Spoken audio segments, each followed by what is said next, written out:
Bismillahirrahmanirrahim.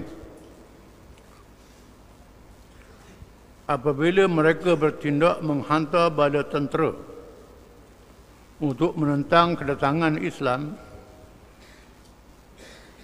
maka Rasulullah SAW pernah memimpin bala tentera menghadapi ancaman mereka di Tabuk.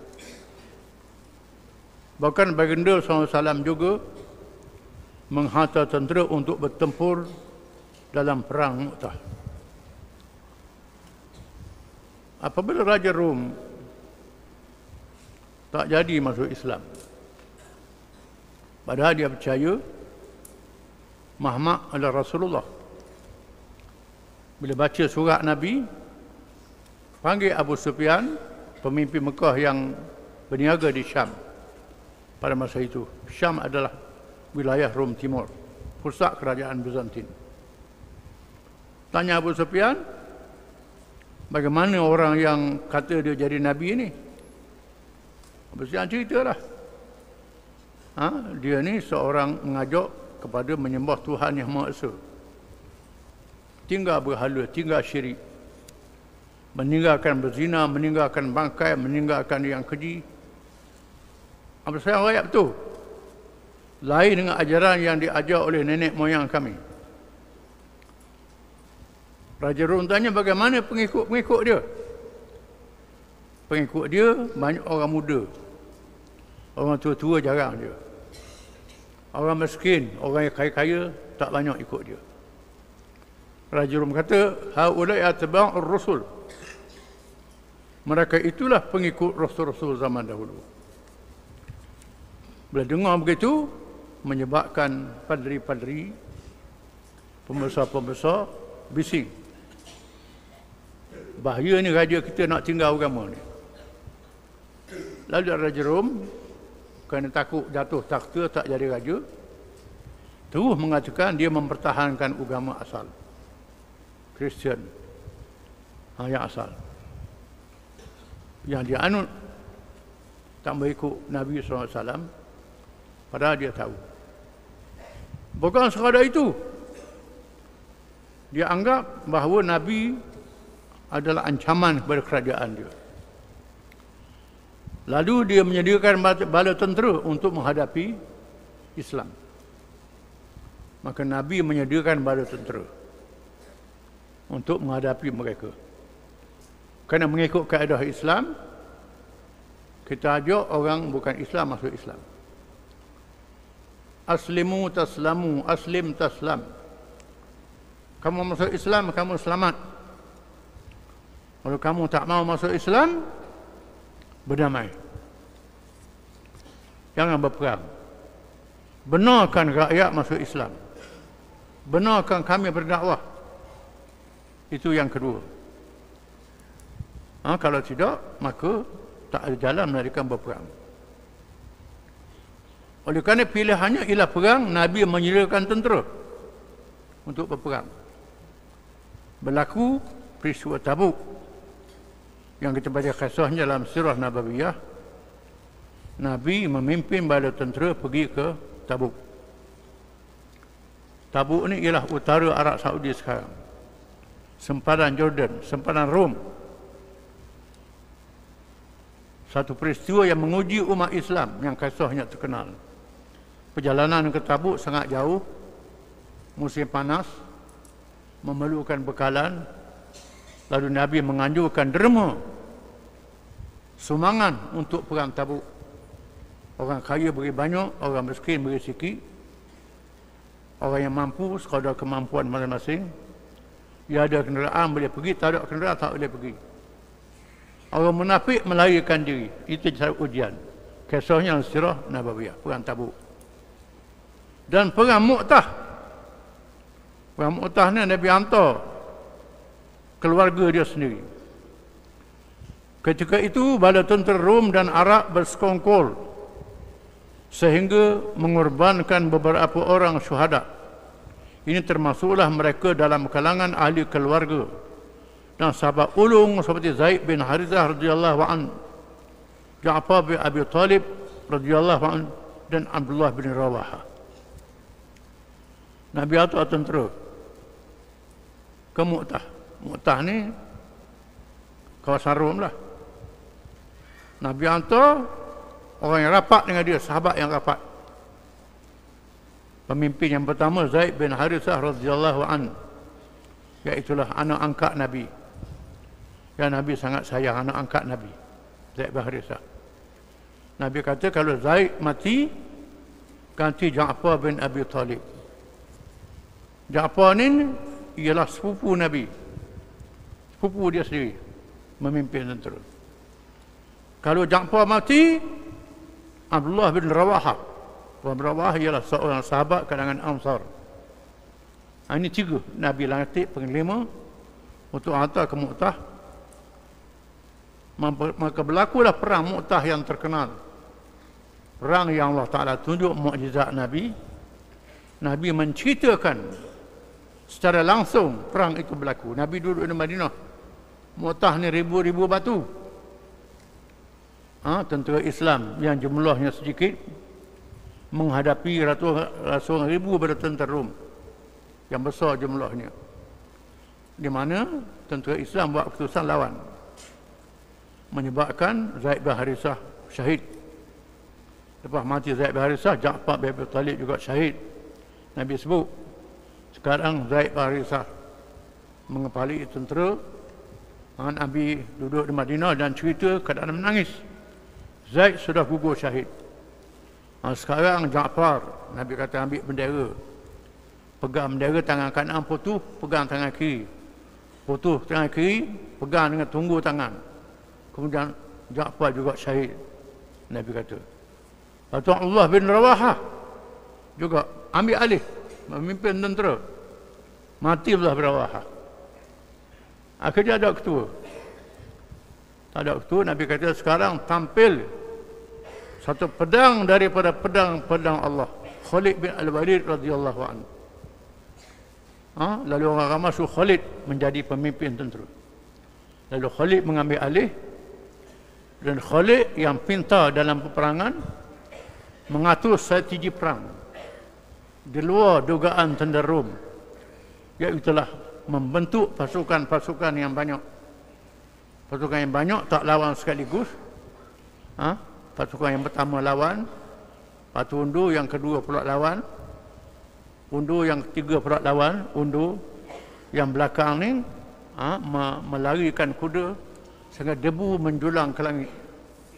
Rom tengok tentera Islam ni mari ada sama, bergilir. Mari orang Islam pula berani bertalu-talu macam ombak terus. Padahal tak ramai mana. Ini Khalid bin Walid, taktik perang dia. Serang, yang kedua pula masuk, serang, yang ketiga masuk, serang, lepas tu masuk pula. Dia tak nampak sebab debu. Dia tengok, ini bantuan mari ni. Bahaya, Rom terus berundur. Berundur. Tengok tu, berundur. Tentera Islam pun balik ke Madinah. Dalam kisah yang terkenal, bila balik ke Madinah, orang Madinah pula marah, tagur dengan batu. Marah balik. Nabi kata, dok, mereka pulang berundur nak pergi pula ni. Berundur ni strategi perang. Bukan undur lari, tidak. Helah untuk meneruskan perjuangan lagi, bukan lari, tidak. Tapi tak pada musuh besar sangat jumlahnya. Itu perang Tabuk yang terkenal. Sebelum Rasulullah SAW wafat, baginda dia telah menghantar tentera yang dipimpin oleh cucu angkat kesayangannya, iaitu Usamah bin Zaid radhiyallahu an, yang masih terlalu muda. Namun begitu tentera ini berpatah balik kerana mendapat berita kewafatan Rasulullah sallallahu alaihi wasallam. So, buat pasukan. Ketuanya ialah Usamah, anak Zaid, cucu angkat. Ayah dia mati syahid di medan perang. Rasul lantik anak dia, Usamah, umur 20 tahun, tak sampai 20 tahun. Muda sangat. Sahabat-sahabat mempertikaikan kerana muda sangat. Nabi kata, tak, biar dia jadi ketua. Cucu yang sangat disayangi oleh Nabi SAW, cucu angkat. Sehingga kalau Nabi naik unta, letak di belakang, gendong di belakang. Ini sayang pada Usamah ni. Usamah ni cucu angkat yang Nabi kasih, Nabi sayang. Suruh wali tentera. Masa Usamah pergi nak keluar Madinah, Nabi uzur. Usamah pun berkhemah. Nabi wafat, Usamah balik. Usamah balik semula. Bila dengar Nabi wafat. Khalifah Abu Bakar, sebaliknya Khalifah Abu Bakar radhiyallahu an tetap meneruskan tugas tentera ini tanpa mengira bahaya kepungan golongan murtad dan teguran para sahabat yang gerun dengan bahaya murtad selain faktor usia Usamah yang terlalu muda.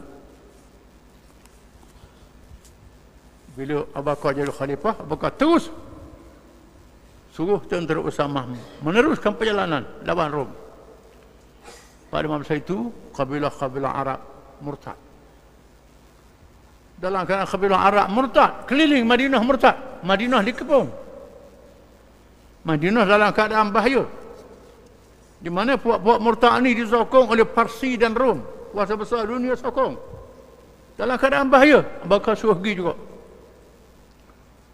Dahlah Usamah tu muda sangat. Para sahabat tak puas hati.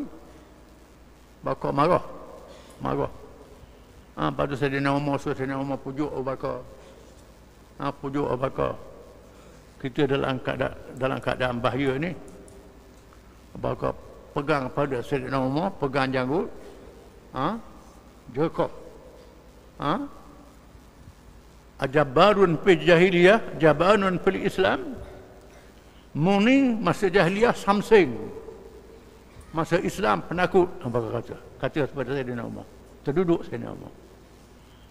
Terus tentera Usamah terus pergi juga walaupun dalam keadaan murtad mengepung Madinah. Tindakan Abu Bakar adalah satu tindakan politik, bukan ketenteraan saja, tindakan politik, perang saraf, orang panggil perang saraf. Bila Abu Bakar suruh tentera Usamah pergi juga tak berani orang murtad ni, orang murtad migrun. Ini hebat ni. Islam ni kuat lagi. Dalam keadaan begini pun nak lawan Rom, nak lawan kuasa besar dunia. Ini bahaya. Ini perang psikologi. Orang sekarang panggil perang psikologi. Biasanya media memainkan peranan. Ini bahaya ni. Usamah pergi. Akhirnya tentera Usamah membawa kemenangan. Adapun beberapa kabilah yang bernaung dengan kerajaan Rom pula menerima Islam atau berdamai dengan bayaran jizyah. Tentera Usamah mendapat kejayaan. Pertolongan Allah. Rom merasa gerun, Rom tak ada lawan. Kabilah-kabilah Arab yang menyokong Rom jadi masuk Islam. Kejayaan tentera Usamah. Tentera Usamah kembali dalam keadaan membawa kemenangan. Pada masa yang sama, Khalifah Abu Bakar radhiyallahu an menugaskan Khalid bin Sa'id bin Abil As supaya memimpin bala tentera ke perbatasan Syam. Tugas yang diberikan ialah mengawal daerah Taimah bagi melindungi tentera Islam yang masih menghadapi fitnah murtad dan ancaman tentera Rom. Bakal menugaskan satu pasukan tentera di bawah pimpinan Khalid bin Sa'id bin Al-As radhiyallahu anhu untuk menjaga sempadan Rom. Mengawal sempadan, pegang-pegang, kawal sempadan saja. Untuk melindungi tentera Islam yang sedang berperang dengan golongan murtad. Kalau Rom mari, tentera peninjau ni dapat tahu. Bersedialah, ada maklumat. Ini tindakan bijak Abu Bakar radhiyallahu anhu. Raja Rom mengumpulkan kabilah-kabilah Arab yang setia bernaung di bawahnya supaya bersama pada tentera Rom bagi menentang tentera Islam. Pertempuran berlaku dengan kemenangan berpihak pada tentera Islam. Pada masa yang sama, kemenangan itu memberikan peluang kepada tentera Islam untuk mempelajari cara dan strategi musuh yang besar itu. Rom tak berperang, ni semua orang Arab berperang. Orang Arab yang Kristian, Arab yang ikut Rom, bawah naungan dia. Berperang, tentera Islam menang. Khalid bin Sa'id radhiyallahu an mencapai kemenangan, berjaya menundukkan Arab yang digunakan oleh Rom ni. Maka Islam, tentera Islam selamat. Berita kemenangan itu diutuskan kepada Khalifah Abu Bakar radhiyallahu an. Tapi Khalid bin Sa'id mara ke dalam kawasan yang melangkaui arahan khalifah, yang sepatutnya tindakan itu menyebabkan tenteranya terkepung.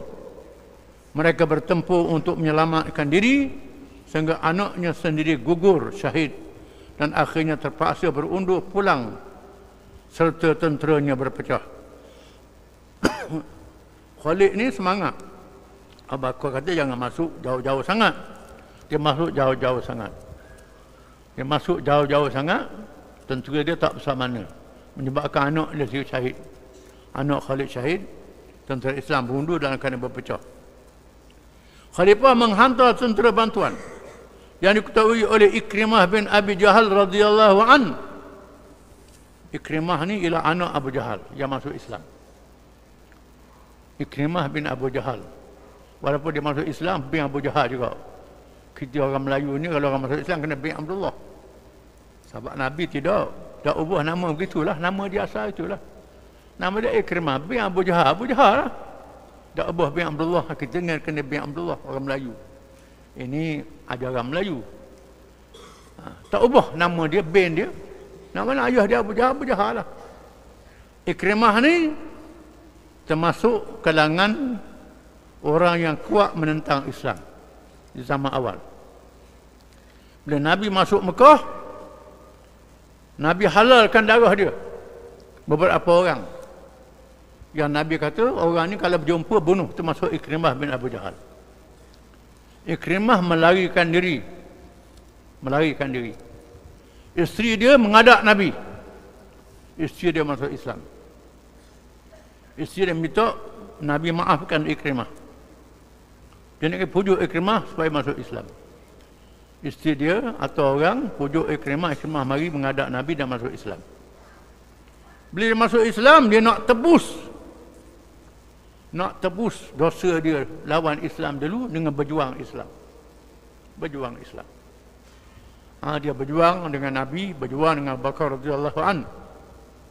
Oleh kerana dia seorang penglima, maka Abu Bakar lantik jadi penglima. Ikrimah bin Abi Jahal membantu Khalid bin Sa'id radhiyallahu anhu diarahkan supaya bertahan dan menunggu kedatangan bala tentera berikutnya, akan tetapi mereka berundur sehingga menghampiri Madinah.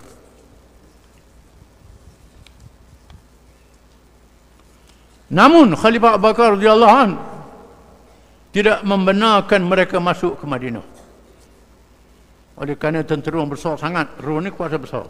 Mereka berundur. Abu Bakar atau utusan tak boleh balik ke Madinah. Tunggu. Kerana tiada perkataan kalah bagi tentera Islam. Melainkan kerana berlaku kesilapan.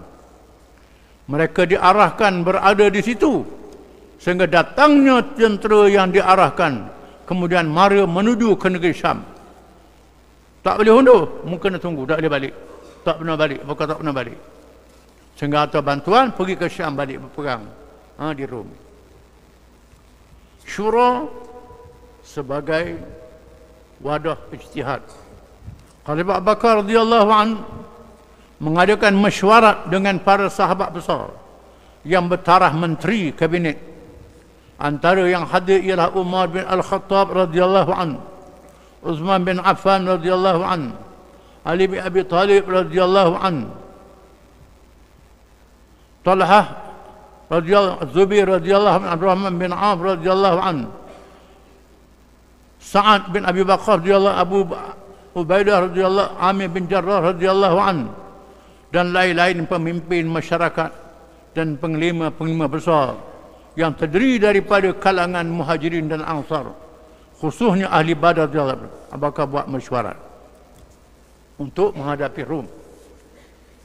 Khalifah Allah menyampaikan ucapannya, Inna Allah tabaraka wa ta'ala la tuhsa ni'amuh wa la tublaghul a'malu jazaa'a wa la tublaghul a'malu jazaaha falahul hamdu katsiran ala ma istana'a indakum min jam'i kalimatikum wa aslaha dhata bainikum wa hadakum ila al-islam wa nafa ankum asy-syaitan falaysa yatma' fi an tusyriku billah wala an tattakhidhu ilahan ghairah.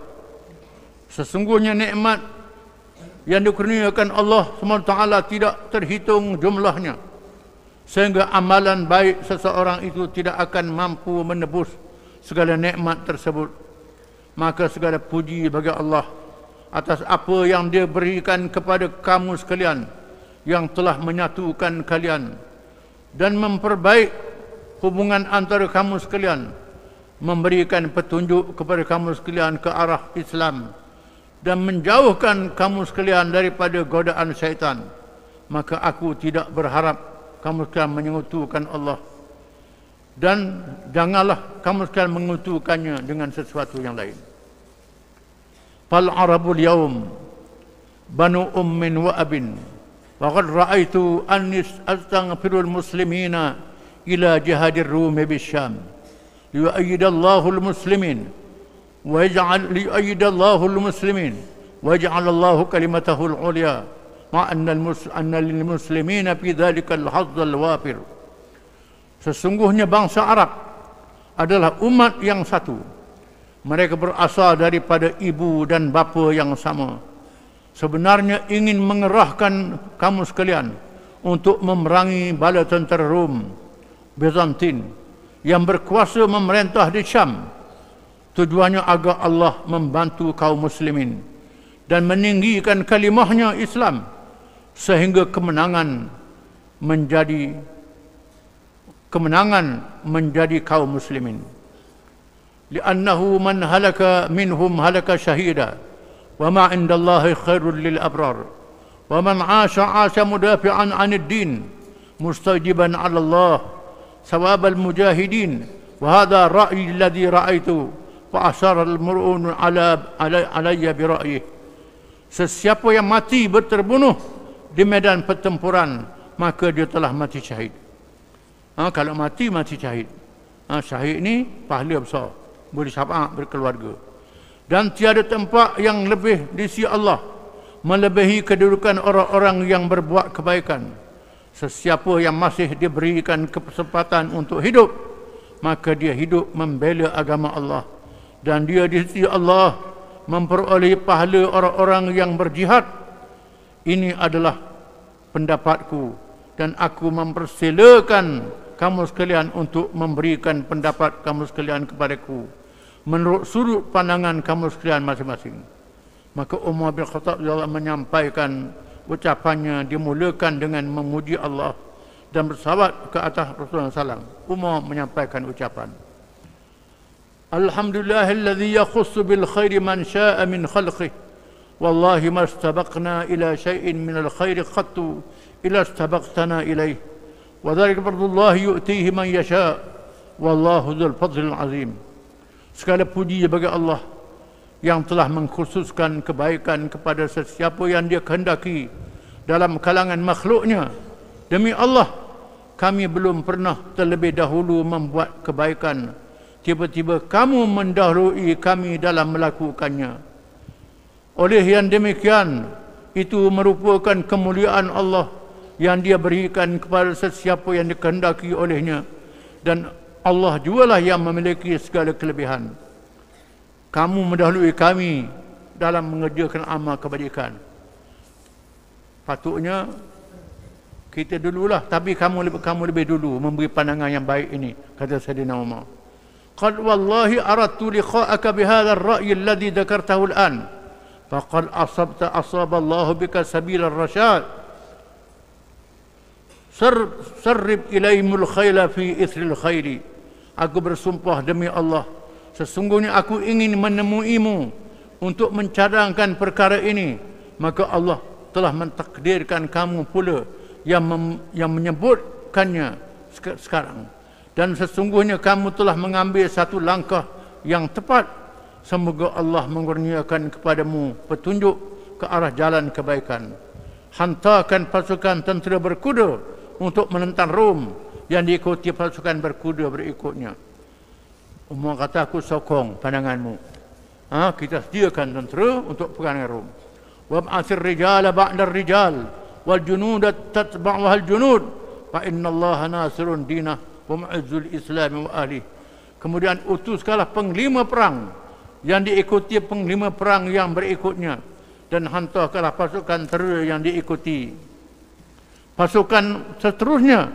Sesungguhnya Allah pasti menjadi penolong bagi memenangkan agamanya, memuliakan Islam dan pendukungnya, dan dia menunaikan janji kemenangan yang sudah dinyatakan per Rasulnya sallallahu alaihi wasallam. Kemudian Abdurrahman bin Auf menyampaikan ucapan, ya Khalifat Rasulullah, inna Rum wa ibn al-Asfar haddun hadidun wa ruknun syadidun ma ara an taqtahima alaihim iqtihaman wa la tab'atul khayla fatughira fi qawasi ardihim thumma tarjumu ilaik. Wahai Khalifah Rasulullah, sesungguhnya Rum dan Bani Asfar, bangsa Rum, ialah sebuah kerajaan yang sangat kejam dan sangat kuat. Aku berpendapat kamu tidak perlu menghantar rombongan tentera berkuda dengan sewenang-wenangnya untuk menyerang mereka, namun hantarkanlah pasukan berkuda untuk menguasai daerah pinggiran di wilayah takluk Rum. Kemudian selepas itu kamu boleh menghantar pasukan berkuda untuk menguasai daerah pinggir yang satunya. Ini sangat ramai.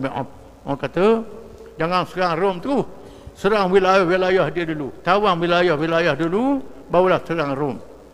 Ini cara Abraham bin Auf. Fa idza fa'alu dhalik bihim dhalika miraran adarru bihim wa ghanimu min adani ardihim faqawu bidzalika ala aduwihim. Apabila pasukan berkuda melakukannya berulang kali, maka pasukan berkuda telah memancing permusuhan dengan Rom, dan kaum muslimin dapat mengambil tanah mereka sebagai ghanimah. Jika sudah demikian, jumlah kekuatan tentera Islam yang melawan tentera Rom diperkuatkan. Kita lawan dulu wilayah-wilayah dia, tawan tanah-tanah dia dulu, ada hasil, ada semua. Ini kekuatan pada tentera Islam. ثم تبعث إلى أراضي أهل اليمن وأخاصي ربيعة ومضر ثم تجمعهم جميعا إليك فإن شئت بعد ذلك غزوتهم بنفسك وإن شئت أغزيتهم. Kemudian kamu menghantar utusan kepada penduduk Yaman dan pelosok negerinya, termasuklah kepada kabilah Rabi'ah dan Mudar, untuk meningkatkan kekuatan. Jika kamu berkeinginan untuk lancarkan serangan secara besar-besaran, sama ada kamu sendiri yang memimpin pasukan tersebut atau menugaskan kepada sesiapa yang terpilih. Kata Umar bin Auf, lepas tu kita keruh orang Yaman. Kena ada orang Yaman ikut sama dalam tentera ni. Kerana dalam kuasa besar dunia, tentera kena besar. Jadi kena ada orang Yaman ikut serta, dan kabilah Mudar ikut serta, Rabi'ah ikut serta, untuk tambah jumlah. Madza taraun, apakah pandangan kamu sekalian? Lalu Utsman bin Affan radhiyallahu an berdiri menyampaikan ucapan yang memuliakan dengan pujian kepada Allah Taala dan selawat ke atas baginda sallam. Beliau berkata, ini ara annaka nasihun li ahli hadzal din syafiqun alaihim fa idza ra'aita ra'yan tarahu li'ammatihim salahan fa'zim ala imdha'ih fa innaka khairu dhanin. Pada pandanganku, kamu ialah seorang penasihat kepada orang yang mengikuti agama ini, dan juga seorang yang berkelakuan lemah lembut kepada mereka. Maka apabila kamu mempunyai suatu pandangan yang kamu ketahui betul, baik, membawa membawa kemaslahatan, maka perintahlah agar ia laksanakan tanpa ragu-ragu lagi. Saya nak semang sokong. Di sini Talhah radhiyallahu anhu, Az-Zubair bin Awam, Sa'id bin Waqqas radhiyallahu anhu, Abu Ubaidah, Sa'id bin Zaid dan lain-lain sahabat dalam kalangan Muhajirin dan Ansar bersuara dengan menyokong pandangan itu. Kata mereka, sadaqa Uthman, ma ra'aita min ra'yin fa'amdihi, fa inna la nukhalifuka wa la nattahimuka, wa zakaru hadha wa ashbahu wa Ali fil qawmi lam yatakallam. Apa yang dikatakan oleh Uthman itu adalah benar. Apa yang menurutmu, wahai khalifah, adalah baik, maka laksanakanlah. Kami akan tunduk dan mematuhi perintah yang engkau putuskan. Kami tidak akan menyalahi perintahmu dan kami tidak akan menuduh sebarangan. Adapun yang lain menyampaikan pandangan yang sependapat dengan pendapat tersebut, dan Ali yang turut hadis belum berbicara lagi. Apabila melihat Ali bin Abi Thalib lalu tidak bercakap, maka Abu Bakar bertanya padanya, "Madza tara ya Abul Hasan?" Wahai Abul Hasan, apakah pandanganmu? Ini gelarang Sayyidina Ali. Ali pula bagaimana? Ali bin Abi Thalib menyatakan dengan tegas, "Ara'anaka in sirta ilaihim binafsik aw ba'asta ilaihim nusirta alaihim insyaallah." Aku melihat sesungguhnya kamu turut menentang mereka Rom atau menghantar pasukan ke sana, maka badan Islam akan memperoleh kemenangan insya-Allah. Ali kata, sama ada kau pimpin dia atau tugas sesiapa dia, insya-Allah kita boleh menang. Khalifah Abu Bakar radhiyallahu an bertanya, "Basyarakallahu bi khairin wa min aina alimta dhalik?" Sesungguhnya Allah telah memberi khabar gembira kepadamu dengan kebaikan. Dari manakah kamu mengetahuinya? Tanya Sayyidina Ali. Yang kata boleh menang tu apa, dapat mana? Dia menjawab, Sayyidina Rasulullah SAW yaqulu la yazalu hadha ad-din zahiran ala kulli man na'wahu hatta yaquma ad-din wa ahluhu zahirun. Aku pernah mendengar Rasulullah SAW bersabda, agama ini akan terus menerus berjaya mengatasi sesiapa sahaja yang menentangnya, sehingga Islam akan terus tertegak dan para pendukungnya akan mencapai kemenangan. Nabi sebut begitu. Sayyidina Ali kata. Oh, Nabi kata, mestilah. Kalau berkata, subhanallah, ma hasana hadzal hadis, laqad sarartani bihi sarakallahu fid dunya wal akhirah. Maha suci Allah, alangkah indahnya kata-kata ini. Kamu telah mengembirakanku. Mudah-mudahan Allah juga mengembirakan dirimu di dunia dan di akhirat. Itu ucapan Abu Bakar. Arahan penting kepada seluruh rakyat. Wallahu a'lam.